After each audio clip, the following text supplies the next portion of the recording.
이란보다는 어렵겠지만 북한 상공의 제공권을 장악하는 것은 그렇게 어렵진 않을 거예요. 그래서 그거를 두려워하기 때문에 방공체계를 완성하지 못한 상태에서 보안수단으로 핵심 시설, 지휘 시설을 지하화하고 요새화한 것이거든요. 그렇다고 해서 북한에 대한 대북 작전이 쉽다, 그거는 또 아닙니다. 현무5는 북한에 특화된 벙커버스터이기 때문에 미국의 벙커버스터에 준하거나 능가할 수 있는 작전적 효과를 기대할 수 있는 거죠, 사실은. 근데 한국은 어쨌거나 핵 비무장 국가잖아요. 핵 무장 국가인 북한을 상대로 벙커버스터만으로, 즉 공포의 균형이 이루어지지 않은 상태에서 벙커버스터만으로 북한의 어떤 미사일, 핵 위협을 다 상쇄시킬 수 있다는 것은 상식적으로는 사실은 맞지는 않아요. 대북 억제력을 제대로 가동시키기 위해서 노력하는 게 필요한 건데, 현무5가 공개된 것은 역량을 보여준 거예요. 그리고 이제 억제력을 높이려면 그것을 사용할 수 있다는 의지를 보여줘야 되고, 그리고 그게 지금 사용 가능한 무기체계임을 인식시켜 줄 수 있게 하는 소통이 필요한 거거든요. 현재 그 공군의 전략 타격을 전투기로 하고 있는데, F-35 이런 것처럼 전투기로 하고 있는데, 전략 폭격기 같은 완전히 스텔스에 기반한 한국형 전략 폭격기, 이런 것도 이제 전력화하는 것도 한번 생각해 볼 수 있고요. 전략 자산으로. 미국이나 이스라엘이 이란에 대해서 타격을 한 것은 엄격히 말하면 선제 타격이 아니고 예방 타격이거든요. 예방 타격은 앞으로 먼 미래 혹은 좀 가까운 미래에 가만 놔두면 그게 무기화돼서 자신에게 공격할 수 있다라고 해서 타격하는 게 예방 타격이에요. 똑같은 상황을 북한에 대해서 예방 타격을 한다? 그거는 북한이 핵무기를 갖고 있기 때문에, 다만 조건 측면에서 타격을 한다면 선제 타격이 될 수 있겠죠. 안녕하세요. 저는 국립외교원 국제안보통일부의 조교수 반길주고요. 저는 연구 분야가 국제안보, 미중경쟁, 한미동맹, 그 다음에 북핵, 그리고 군사전략, 외교전략입니다. 북한에 대한 제공권 장악은 이란보다는 조금 어렵겠죠. 왜냐면 북한이 최근 러시아하고 전략거래를 통해서 방공체계 일부를 가져왔어요. 그래서 그 확보하려고 하는 노력을 해요. 그래서 이란보다는 어렵겠지만 북한 상공의 제공권을 장악하는 것은 그렇게 어렵진 않을 거예요. 그래서 그거를 두려워하기 때문에 방공체계를 완성하지 못한 상태에서 보안수단으로 핵심 시설, 지휘 시설을 지하화하고 요새화한 것이거든요. 그렇다고 해서 북한에 대한 대북 작전이 쉽다, 그거는 또 아닙니다. 왜냐하면은 이미 핵무기를 갖고 있으니까요. 그래서 핵무기가 단 한 발이라도 발사가 돼서 그게 우리나라에 투하되면 그건 엄청난 타격이기 때문에, 방공체계가 약해서 북한에 대한 제공권 장악이 쉬운 게 한반도에서 일어날 모든 작전이 쉽다라고 이제 곡해하는 것도 조심해야 될 부분입니다. 현무5는 북한에 특화된 벙커버스터이기 때문에 미국의 벙커버스터에 준하거나 능가할 수 있는 작전적 효과를 기대할 수 있는 거죠, 사실은. 그래서 현무5가 북한에 특화됐다는 점에서는 북한에 대한 상당한 작전적 효과를 기대할 수 있는 게 사실이죠. 근데 한국은 어쨌거나 핵 비무장 국가잖아요. 핵 무장 국가인 북한을 상대로 벙커버스터만으로, 즉 공포의 균형이 이루어지지 않은 상태에서 벙커버스터만으로 북한의 어떤 미사일, 핵 위협을 다 상쇄시킬 수 있다는 것은 상식적으로는 사실은 맞지는 않아요. 왜냐하면 일부 핵 시설을 제압한다 하더라도 현재 북한이 갖고 있는 핵무기가 발사되지 않도록 상쇄 장치를 마련해 주는 게 필요하거든요. 그것은 확장 억제가 이제 가동돼야 되는 거기 때문에 한국만으로 할 수 없고, 미국과 확장 억제를 통해서 유기적으로, 그 다음에 융합적으로 같이 돼야지 결국은 핵안보 달성이 가능한 거기 때문에 그렇게 같이 봐야 될 측면이 있고요. 그럼에도 불구하고 현무5라고 하는 이제 몬스터급, 그 다음에 막강한 벙커버스터를 갖고 있다는 것 자체는 분명하게 대북 억제력 높이는 측면에서는 의미가 있는 것이죠. 먼저 이번에 그 GBU-57이 첫 번째로 이제 실전 사용됐잖아요. 그러니까 저런 무기가 실제로 사용될 수 있다는 것을 북한은 봤기 때문에 굉장히 두려움을 느낄 거죠. 북한이 핵심 시설을 지하화하고 요새화한 이유는 은밀하게 침투해서 그 시설에 대해서 핵심 정밀 타격이 가능하기 때문에 그랬거든요. 그래서 북한이 전통적으로 계속 전략 폭격기를 두려워하고, 그 그 다음에 전략폭격기에 의한 핵심 정밀 타격을 두려워했던 게 오랫동안 지속됐는데 사실 실제 이런 일이 발생할 수 있다는 걸 보고 두려움을 느꼈다고 봐야겠죠. 그리고 그게 미국뿐만 아니라 바로 코앞에 있는 한국도 그런 능력을 갖고 있다는 측면에서는 분명히 코앞에서 두려움을 느낄 정도의 인식을 했다고 봐요. 근데 그럼에도 불구하고 그 두려움을 줄이기 위한 조치를 굉장히 많이 했죠.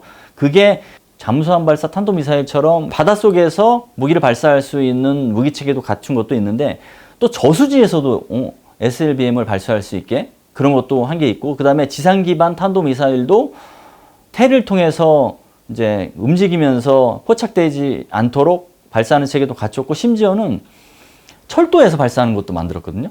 그러니까 그런 것을 이제 만든 이유가 그 공포를 줄이기 위함이에요. 사실 이런 것도 갖추고 있으니까 은밀 타격하면 어느 곳에인가는 숨겨놓은 걸로 타격할 수 있으니까 그렇게 하면 안 된다. 이제 그런 것들을 또 반대급부로 또 더 노력을 할 것 같아요. 그 두려움이 있는 것만큼 그것도 같이 주목을 해야 될 부분이죠. 대북 억제력을 제대로 가동시키기 위해서 노력하는 게 필요한 건데, 현무5가 공개된 것은 역량을 보여준 거예요.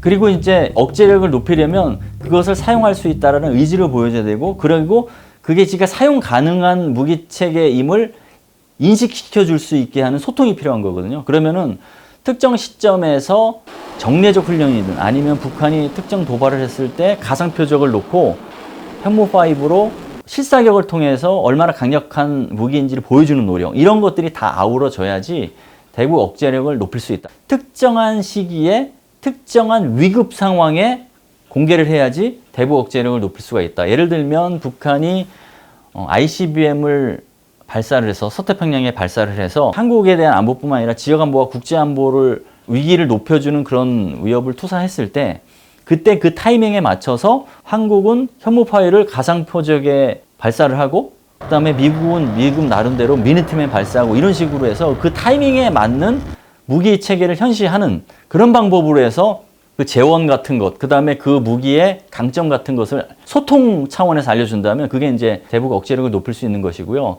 그게 너무 빈번해서 모든 재원을 다 노출하고 일상화된다. 그러면 대북 억제력을 높이는 측면에서 대래 그 반대급부, 약화되는 측면이 있기 때문에 타이밍이 중요하고 어느 시점인지가 중요하다. 그런 판단이 중요하다. 우선 현무5가 이제 지대지 기반이잖아요. 지대지 기반으로 하는 이 파괴력 높은 무기 체계는 계속 진화시켜 나가되, 그러한 그 파괴력 있는 무기 체계를 지대지뿐만 아니라 함대지 쪽으로도, 즉 탄두 중량이 엄청난 무기를 바다에서 숨겨놓은 상태에서도 특정 상황에서 발사할 수 있다. 북한이 정찰위성까지 지금 가동시키는 상황이잖아요. 그러면은 숨겨놓는 무기 체계가 많아야지 정찰위성으로도 포착되지 않는 무기 체계가 있다라는 것을 북한이 인식하면 그게 오판을 방지할 수 있는 거거든요.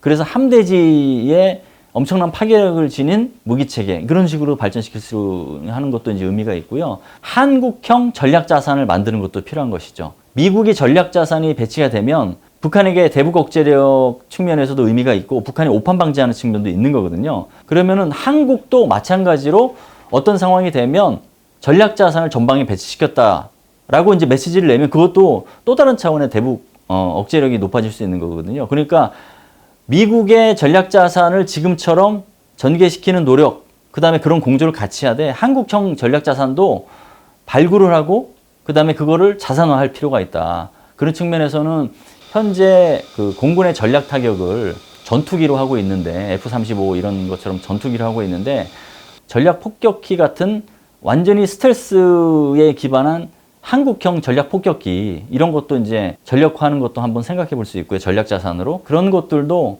병행해 나가는 게 필요하다. 북한이라는 그 어떤 그 협상 대상자는 이미 핵무기를 갖고 있는 상태이기 때문에 핵무기를 협상하는 그 의제 자체가 좀 다를 수가 있는 거거든요. 그리고 트럼프 입장에서는 북한을 상대로 어떤 목표를 이끌어낼 수 있느냐라고 판단했을 때 사실 타격보다는 그렇게 이제 뭐 한반도에서 평화를 달성했다라는 외교적 성과를 더 강조하는 방향으로 될 수가 있어요.